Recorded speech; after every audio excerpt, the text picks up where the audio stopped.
Bem, então, hoje nós vamos fazer a revisão da lição 17, na verdade, sobre a lei de Deus.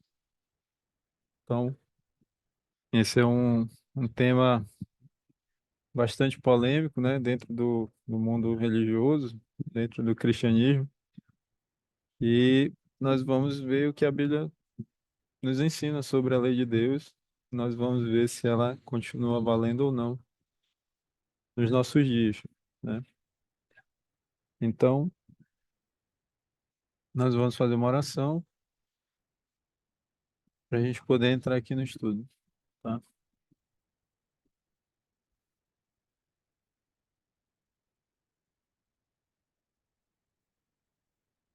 Então, oremos. Vamos orar. Senhor nosso Deus, pedimos sabedoria dada pelo Teu Santo Espírito, Pai, nesse momento, para que possamos compreender que vamos estudar na Tua Santa Palavra, a respeito da Tua Santa Lei, Pai.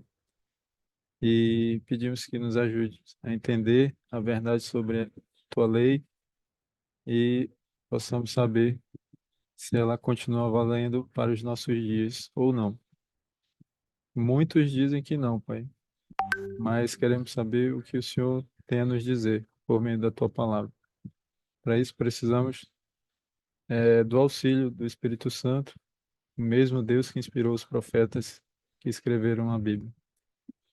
E pedimos também perdão dos nossos pecados, a companhia dos santos anjos, em nome de Jesus. Amém.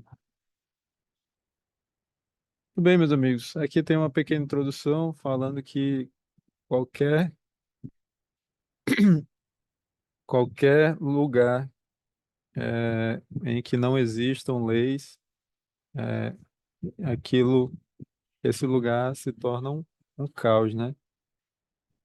Então, é difícil pensar que Deus não tenha leis que governem o universo. Nós temos as leis físicas, né, que governam os astros, né, os planetas, as estrelas. Aqui na Terra, por exemplo, nós temos a lei da gravidade e outras mais, né? Mas Deus tem uma lei também para as suas criaturas. E é sobre essa lei que nós vamos estudar aqui, tá? Na primeira pergunta, nós vemos que tipos de leis encontramos na Bíblia. Nós encontramos leis civis, que foram estabelecidas por Deus para regir a nação de Israel. Então, essas leis, elas se aplicam ao povo de Israel de forma específica, mas nós podemos aprender com essas leis também, nós podemos aprender princípios que nós podemos aplicar nas nossas vidas, tá? É, então,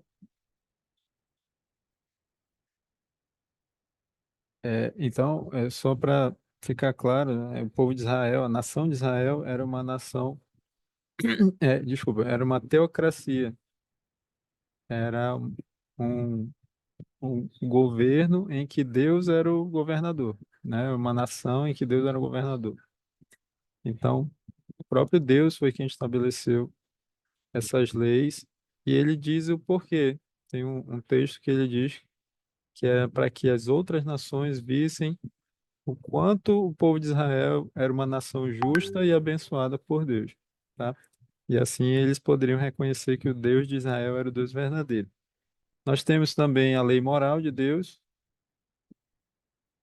que foi estabelecida por ele, que expressa o seu caráter, principalmente seu amor, né? Pois ela nos revela como mostramos na prática o amor a Deus e o amor ao próximo. É conhecida também como a lei dos 10 mandamentos, nós encontramos lá em Êxodo 20, nos versos 3 a 17, e também lá em Deuteronômio 5. Nós encontramos leis de saúde também, como por exemplo lá em Levítico 11, onde nós já estudamos sobre a lei dos animais limpos e imundos, também estabelecida por Deus para o bem-estar dos seres humanos, tá?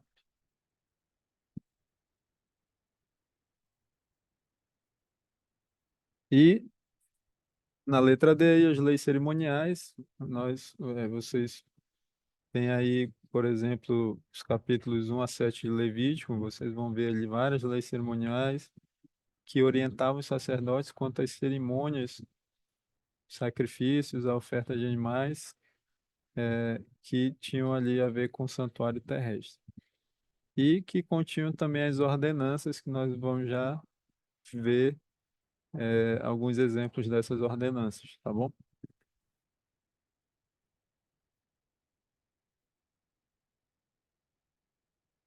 Então vamos para a segunda pergunta agora. Qual dessas leis foi escrita por Deus? Êxodo 31:18 diz: E tendo acabado de falar com ele no Monte Sinai, deu a Moisés as duas tábuas do testemunho, tábuas de pedra escritas pelo dedo de Deus. Então o que continha nessas duas tábuas, foram chamadas de tábuas do testemunho, né? O que era esse testemunho? Deuteronômio 10:4 nos ajuda a entender. Então escreveu o Senhor nas tábuas, segundo a primeira escritura, os 10 mandamentos que ele vos falara no dia da congregação, no monte, no meio do fogo, e o Senhor mais deu a mim. Então, essas duas tábuas do testemunho, elas continham o quê? Continham os 10 mandamentos. E por que foi necessário uma segunda escritura, né?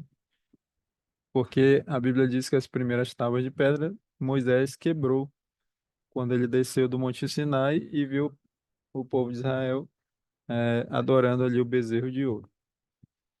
Então Deus mandou que Moisés fizesse duas tábuas de pedra novas e o próprio Deus teve ali a preocupação de escrever com seus dedos, escrever com seu dedo novamente os 10 mandamentos. Terceira pergunta agora, que lei foi abolida na morte de Jesus? Efésios 2:15 diz que Jesus aboliu na sua carne, ou seja, quando ele morreu, a lei dos mandamentos na forma de ordenanças, para que dos dois criasse em si mesmo um novo homem, fazendo a paz. Esses dois aqui, que o apóstolo Paulo se refere aqui, são os judeus e os gentios. Os gentios são os não-judeus, né? Então, Jesus, ele uniu judeus e gentios por meio da sua morte. E assim ele fez a paz. Tá? Mas o que importa para a gente é isso aqui, ó.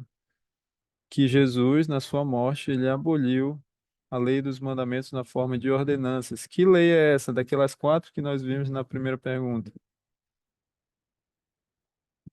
Será que são as leis civis? É a lei moral de Deus, os 10 mandamentos? São as leis de saúde ou as leis cerimoniais?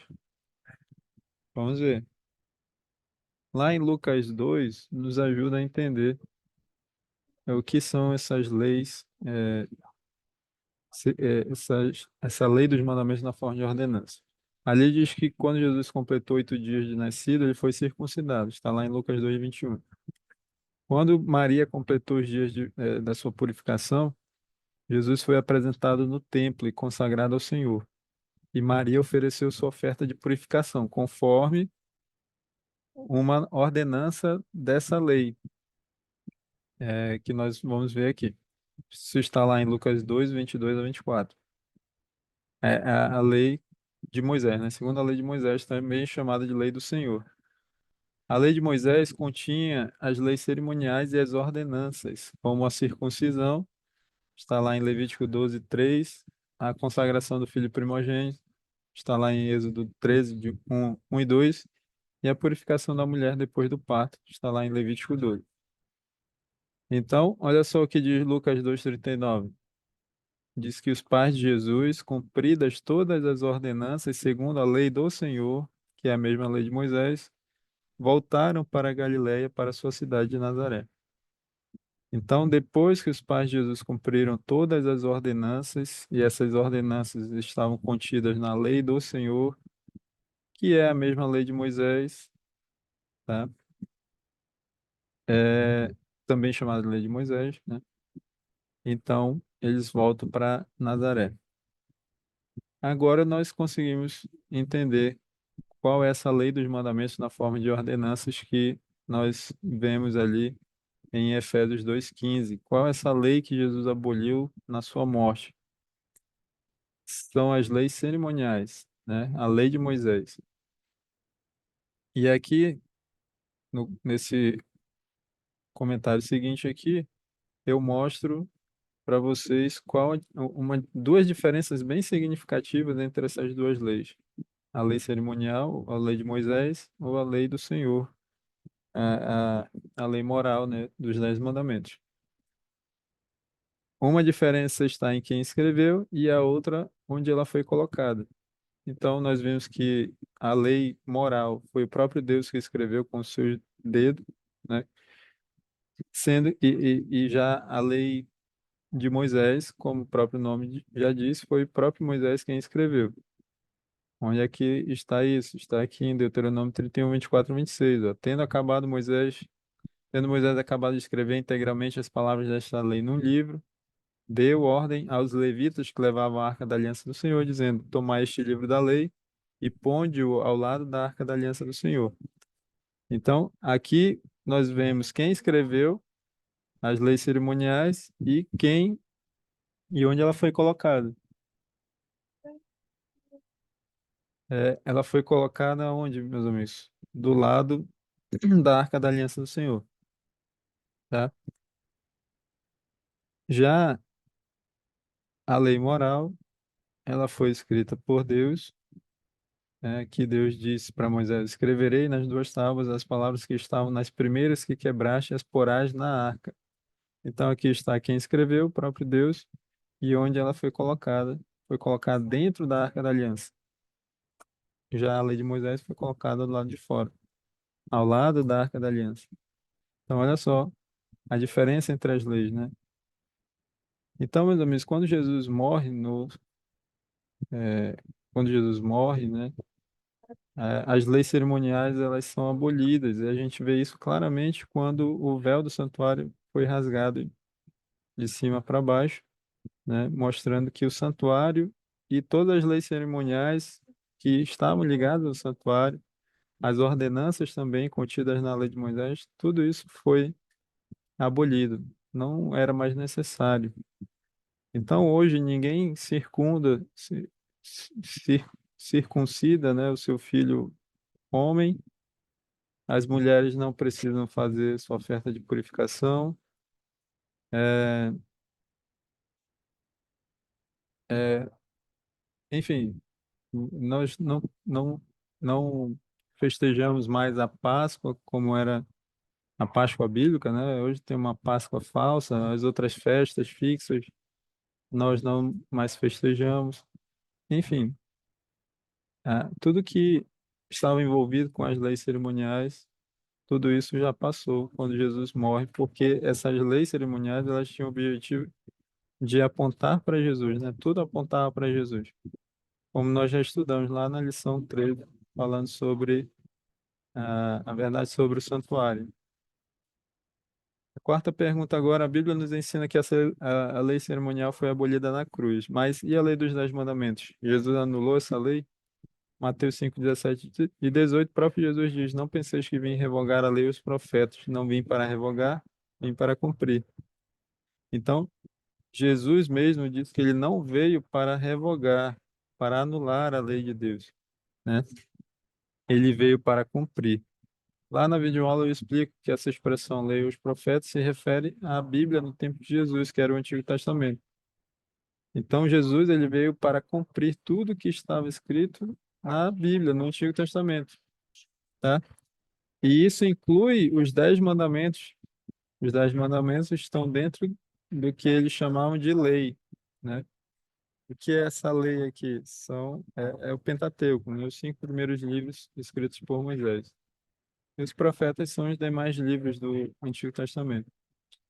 Então, Jesus veio para cumprir a lei e os profetas, ou seja, todo o Antigo Testamento, e isso inclui também a lei moral de Deus. Por isso que ele diz que a lei durou até João, a lei e os profetas. Não, é, é,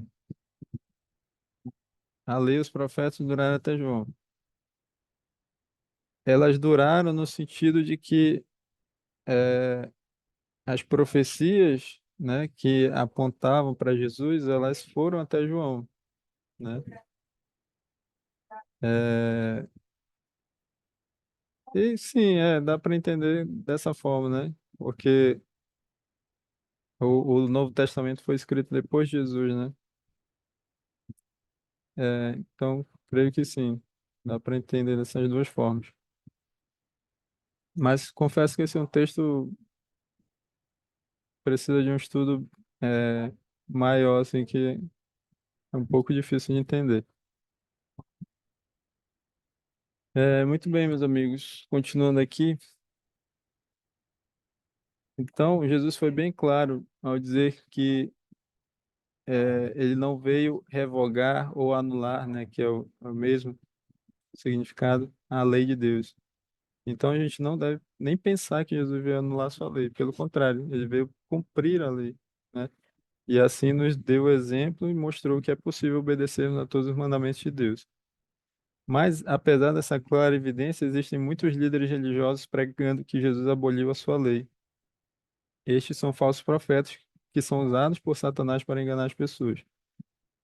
Olha só, se Jesus viesse para anular a lei, ele não precisaria ter morrido. Por quê? Porque o pecado pelo qual Jesus morreu, ele é a transgressão da lei de Deus, é a desobediência da lei. Então, se não tivesse lei, também não existiria transgressão da lei, não existiria pecado. Não existindo pecado, Jesus não precisaria morrer. Jesus não precisaria carregar os nossos pecados, tá? E assim ele não precisaria sofrer o salário do pecado, que é a morte. Na noite anterior à sua morte, Jesus orou ao Pai e disse: Pai, se possível, passa de mim este cálice. Jesus está se referindo ao cálice da ira de Deus sobre o pecado. Nas palavras de Jesus, percebemos que ele não queria morrer. Mesmo assim, ele aceitou morrer, pois entendeu que essa era a vontade do Pai, pois não havia outra forma de nos salvar. Se Jesus tivesse abolido a lei de Deus, então devemos concluir que ele morreu em vão, tá? Mas não foi assim. Jesus se submeteu à vontade do Pai e, e morreu por nós, porque nós transgredimos a lei de Deus. Deixa eu só colocar a Janete aqui na reunião. Então, meus amigos, a maior prova de que a lei de Deus continua válida nos nossos dias é a própria morte de Jesus. Essa é a maior evidência da validade da lei de Deus, porque se Jesus tivesse vindo para anular a lei, ele mesmo não precisaria ter passado pela morte. Então, eu acredito que ficou claro para vocês, né, esse ponto. Quinta pergunta: qual foi a atitude de Jesus em relação aos 10 mandamentos? Olha só, o próprio Jesus falando em João 15:10: Se guardardes os meus mandamentos, olha só, ele diz, meus mandamentos, porque esses mandamentos foram dados pelo próprio Jesus. O Deus que escreveu os mandamentos nas tábuas de pedra foi Jesus, foi o Deus Filho. Não foi o Pai, não foi o Espírito Santo, foi o próprio Jesus. Foi Jesus que passou 40 dias com Moisés no Monte Sinai, quando ele deu pela primeira vez as duas tábuas de pedra contendo os 10 mandamentos. Então, esses mandamentos também são dele, claro, são do Deus triuno, né? São do Pai, do Filho e do Espírito Santo. A lei é deles, é do Deus verdadeiro, tá? Então, Jesus chama aí de meus mandamentos. Então, se nós guardarmos os mandamentos de Jesus, nós vamos permanecer no seu amor. Olha só, você quer permanecer no amor de Deus, no amor de Jesus, então você precisa guardar os seus mandamentos. Assim como também eu tenho guardado os mandamentos do meu Pai e no seu amor permaneço. Então, Jesus, ele nos aconselha a guardar os mandamentos, seguindo o seu próprio exemplo. Ele diz assim como também eu tenho guardado os mandamentos do meu Pai e por isso permaneço no seu amor. Olha só, Jesus também precisava guardar os mandamentos para permanecer no amor de Deus. Então, hoje, a mesma coisa acontece com a gente. Se guardarmos os mandamentos, nós vamos permanecer no amor de Cristo. Sexta pergunta agora: de acordo com a Bíblia, quem tem o dever de guardar os mandamentos de Deus? Eclesiastes 12:13 diz: de tudo que se tem ouvido, a suma o seu resumo é: teme a Deus e guarda os seus mandamentos, porque isto é o dever de todo homem. Então, quem tem o dever de guardar os mandamentos de Deus? Tem texto mais claro do que esse? Este é o dever de todo homem. Então, olha só, muitos afirmam que os 10 mandamentos valiam apenas para os israelitas ou judeus, né? E não servem mais para nós. Mas a lei de Deus é eterna, por isso foi escrita em tábuas de pedra. Sempre existiu e sempre existirá, e é dever de todo homem guardá-la. Então, a lei de Deus, sendo eterna, ela existia antes do ser humano existir. E mesmo se ela tivesse dado depois do ser humano existir, mas ela foi dada lá no início para os nossos primeiros pais, para Adão e Eva. Não existiam judeus, não existiam israelitas naquele tempo. Então, a lei de Deus, ela foi dada para toda a humanidade. Por isso que Salomão ali em Eclesiastes, no final do seu livro, diz que é dever de todo homem guardar os mandamentos de Deus. Temer a Deus e guardar os seus mandamentos. É interessante que o temer a Deus, ele envolve essa obediência aos mandamentos, né? Então, olha só, essa lição ela vem derrubando cada argumento que é dado nas igrejas cristãs e evangélicas contra a lei de Deus. Aqui é derrubado mais um argumento, né? Muitos evangélicos dizem, não, porque a lei foi dada para os judeus. A lei é para os judeus. Não, está bem claro aí que é dever de todo homem guardar a lei de Deus. Uma outra coisa, um outro argumento usado que vai ser derrubado agora. A fé em Jesus anula nosso dever de guardar os mandamentos de Deus? Essa é outra coisa que é falado, né? Romanos 3:31 tá aí claramente também nos mostra que não, né? Anulamos, pois, a lei pela fé? Não, de maneira nenhuma. Antes, confirmamos a lei. Então, olha só aqui o comentário. Outro argumento usado para invalidar a lei é que a fé em Jesus é suficiente para nos salvar, pois somos salvos pela graça de Deus e não pela lei. Ok, tá certo. Somos salvos pela graça de Deus e não pela lei. Aqui não tá tudo certo. Só que o erro está aqui, ó. Dizer que a fé em Jesus é suficiente para nos salvar. Ok? Continuando aqui. É verdade que somos salvos pela graça, mas somos salvos pela graça mediante a fé em Jesus, como diz lá em Efésios 2:8. E todo aquele que tem fé em Jesus, que confia nele, que é a mesma coisa, né? Ter fé, confiar, longe de anular a lei, vai confirmá-la cumprindo a lei. Por isso que Paulo diz aqui, ó, anulamos, pois, a lei pela fé. Por eu ter fé em Jesus, isso anula a lei para mim? Isso tira de mim a responsabilidade de guardar a lei? Paulo responde, ele mesmo responde, não, de maneira nenhuma. Pelo contrário, eu vou confirmar a lei. Se a minha fé em Jesus é uma fé verdadeira, essa minha fé verdadeira vai me levar a confirmar a lei de Deus na minha vida. Ou seja, vai me levar à obediência. É isso que diz lá no livro de Tiago, capítulo 2, a relação entre fé e obras. Ali Tiago diz que a fé sem obras é morta. Então, a pessoa que diz que tem fé em Deus, mas não tem obras, essa é uma fé falsa, não é uma fé verdadeira, tá? Então, as nossas obras revelam se a nossa fé em Jesus é verdadeira ou não. É por isso que nós vamos ser julgados pelas obras, né? Porque as nossas obras é que revelam a nossa fé, se é verdadeiro ou não. Oitava pergunta agora, segundo Jesus, qual o resumo da lei dos 10 mandamentos? Mateus 22:35 a 40. E um deles, intérprete da lei, experimentando, lhe perguntou, Mestre, qual é o grande mandamento na lei? Respondeu-lhe Jesus, amarás o Senhor teu Deus de todo o teu coração, de toda a tua alma, e de todo o teu entendimento.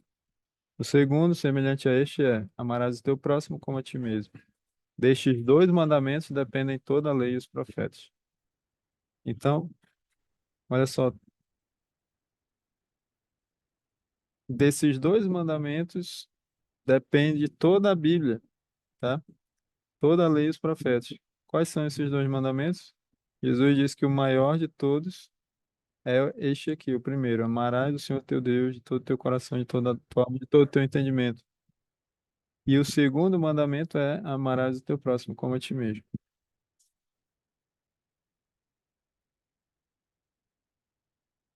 Então, qual o resumo da lei dos 10 mandamentos, meus amigos? O resumo é amar a Deus e amar ao próximo. Amar a Deus de todo o coração, alma, entendimento, amar ao próximo como a si mesmo. Esse é o resumo da lei de Deus, tá? A lei de Deus é a lei do amor, porque ela se resume em amor, amor a Deus e amor ao próximo. A Bíblia afirma que quando amamos, estamos cumprindo a lei. Está lá em Romanos 13, 8 a 10 e Gálatas 5, 14. Então, a lei de Deus, ela nos mostra, meus amigos, de forma prática, como é que nós amamos a Deus e como é que nós amamos ao próximo. Ok? Quais os objetivos da lei de Deus? Romanos 3, 19 e 20 e Romanos 7, 7 vão dizer que o primeiro objetivo da lei é nos mostrar o que é o pecado, é tornar conhecido o pecado para nós, né? Romanos 3, 19 e 20 diz que pela lei vem o pleno conhecimento do pecado. Aqui é importante essa primeira parte aqui, ó. Diz que ninguém será justificado diante dele, diante de Deus, por obras da lei. Então, meus amigos, ninguém será justificado diante de Deus por obras da lei. A lei não tem a função de nos justificar, de nos salvar, tá? Mas a função dela é nos levar ao pleno conhecimento do pecado. Romanos 7,7 é mais claro ainda ao dizer que se não tivesse escrito na lei que cobiçar é pecado, eu não saberia disso, né? Nem seria pecado cobiçar, né? Se não existisse um mandamento dizendo não cobiçarás. E aí, é, esse primeiro objetivo está ligado ao segundo. O segundo objetivo está em Gálatas 3:24, que diz que a lei nos serviu de aio, ou seja, de instrutor para nos conduzir a Cristo, a fim de que fôssemos justificados por fé. Olha só, a lei de Deus, ela não nos justifica, mas ela nos conduz a Cristo, e aí, por meio de Cristo, aí sim que nós vamos ser justificados pela fé. Então, ela não nos justifica, mas ela participa do processo da justificação pela fé. Então, quando nós entendemos que nós somos pecadores e por isso nós estamos condenados à morte, é, nós entendemos também que nós precisamos de um Salvador e que esse Salvador é Cristo, e é assim que a lei nos conduz a Cristo. Ok? Pergunta 10 agora. Segundo a profecia de Daniel, o que Satanás faria utilizando o poder político-religioso com a lei de Deus? Daniel 7:25 diz que Satanás cuidaria em mudar os tempos e a lei. Então foi isso que Satanás fez, utilizando esse poder político-religioso, especialmente ali no período da Idade Média. Ele deitou por terra a verdade, ele mudou então os tempos e a lei de Deus, ok? E é interessante que Satanás ele se rebelou contra a lei de Deus lá no céu, ele transfere essa rebelião aqui para a terra, ele leva Adão e Eva a fazerem o mesmo, e até hoje ele consegue fazer as pessoas desprezarem a lei de Deus, mesmo as pessoas que estão dentro das igrejas. Isso que é mais impressionante, né? Como que Satanás consegue enganar as pessoas que estão dentro das igrejas, que deveriam é, é, aceitar a lei de Deus, né? E guardá-la. E ele consegue, ali, usando a Bíblia, enganar as pessoas, dizendo que elas não precisam mais guardar a lei de Deus. Perguntar 11 agora, o que muitos seguem hoje em lugar dos mandamentos de Deus? Marcos 7, 6 a 9 diz, Jesus falou, bem profetizou Isaías a respeito de vós, hipócritas, como está escrito, este povo honra-me com os lábios, mas o seu coração está longe de mim. E em vão me adoram, ensinando doutrinas que são preceitos ou mandamentos de homens. Negligenciando o mandamento de Deus, guardais a tradição dos homens. Então, muitas pessoas hoje trocam os mandamentos de Deus por tradição humana, tradições humanas, mandamentos humanos, tá? Mas nós não devemos ficar com tradições nem mandamentos humanos, mas somente com os mandamentos que foram dados por Deus, né? Pergunta 12, o que demonstramos quando obedecemos à lei de Deus? João 14,15 diz que nós demonstramos que nós amamos a Deus. O próprio Jesus falou: se me amais, guardareis os meus mandamentos. Em 1 João 2, 3 e 4 diz que se nós, quando nós obedecemos à lei de Deus, nós mostramos que nós conhecemos a Deus, né? Diz assim: ora, sabemos que o temos conhecido por isto. Como é que nós mostramos que nós conhecemos a Deus? Se guardamos os seus mandamentos. E olha só o que diz o verso 4: aquele que diz eu conheço a Deus e não guarda seus mandamentos é mentiroso, e nele não está a verdade. Então, a pessoa que é religiosa, que está na igreja ali, que diz ser servo de Deus, filho de Deus, mas que não guarda os seus mandamentos, a Bíblia diz que ela não conhece a Deus. Aliás, a pessoa que diz que conhece a Deus, mas não guarda os seus mandamentos, o próprio Deus chama ela de mentirosa e diz: nessa pessoa não está a verdade. Quando obedecemos à lei de Deus, demonstramos que o amamos e que o conhecemos. Não adianta dizer que conhece a Deus e não guardar os seus mandamentos, porque isso é mentira. Toda pessoa que conhecer a Deus vai obedecer aos seus mandamentos, ok? Toda pessoa que conhecer a Deus vai obedecer aos seus mandamentos. Pergunta 13: quais são os benefícios que recebemos ao obedecermos os mandamentos de Deus? Deuteronômio 11, 26 a 28 diz que nós recebemos as bênçãos de Deus e deixamos de receber as maldições, tá? As maldições que vêm da desobediência à lei de Deus. Se você vê lá em Deuteronômio, tem a lista de bênçãos e a lista de maldições. Se o povo de Israel fosse desobediente à lei de Deus. E aí você vê a lista de bênçãos assim, pequena, já a lista de maldições ela é o dobro da lista de bênçãos, ela é muito grande. Então, quando nós somos obedientes a Deus, não só recebemos as suas bênçãos, como deixamos de receber as maldições também, que vêm da desobediência à lei de Deus. Salmos 19, 7, 8 e 11, ali diz que a lei de Deus é perfeita, e aí ela restaura a alma, ela dá sabedoria aos simples, ela alegra o coração, ela ilumina os olhos e a grande recompensa em guardar essa lei. Então, várias bênçãos aí advindas da obediência à lei de Deus. João 15:10, Jesus disse: se guardares os meus mandamentos, permanecereis no meu amor. Nós já tínhamos visto esse texto, né? Então, o outro benefício é permanecer no amor de Cristo. Mateus 19:17 diz: é, o jovem rico pergunta para Jesus, né, o que ele deveria fazer para herdar a vida eterna. Jesus fala: se queres, porém, entrar na vida, estava falando da vida eterna, guarda os mandamentos. Então, a vida eterna é um outro benefício, uma outra bênção para aqueles que guardam os mandamentos de Deus. E Mateus 5,19, Jesus disse que aquele, pois, que violar um destes mandamentos, posto que dos menores, e assim ensinar aos homens, será considerado mínimo no reino dos céus. Aquele, porém, que os observar e ensinar, esse será considerado grande no reino dos céus. Então, para aqueles que observam os mandamentos de Deus e ensinam as pessoas, assim como estou fazendo para vocês, esses serão considerados grandes no reino dos céus. E aqui nessa primeira parte do verso, você pode incluir todos os todos os religiosos, os líderes religiosos que falam contra a lei de Deus. Além de não obedecer, eles ainda ensinam as pessoas a fazerem isso. E esses homens eles vão ser grandemente cobrados por Deus no dia da prestação de contas, tá certo? Porque eles não só se perderam, como influenciaram muitos à perdição também. Meus amigos, falta um minuto aqui para finalizar, então nós vamos ler aqui a minha decisão para a gente concluir aqui, tá bom?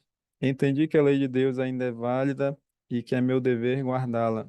Rejeito todas as tradições e mandamentos humanos e decido obedecer a todos os mandamentos de Deus como prova do meu amor por Ele. Então, espero que essa seja a sua decisão. Nós vamos orar agora finalizando. Depois, quem quiser voltar para tirar a dúvida, pode retornar, tá bom? Oremos. Senhor nosso Deus, obrigado porque concluímos mais um estudo. Nos ajuda, Senhor, a colocarmos em prática nossa vida, ao entendermos que a tua lei é válida para nós, possamos guardar todos os teus mandamentos, seguindo assim o exemplo do nosso Senhor Jesus Cristo. possamos assim receber as bênçãos advindas dessa obediência à tua lei. Em nome de Jesus. Amém. Tudo bem, meus amigos, deve cair agora, mas eu vou voltar, tá bom? Se alguém quiser comentar, tirar alguma dúvida, eu vou estar à disposição de vocês.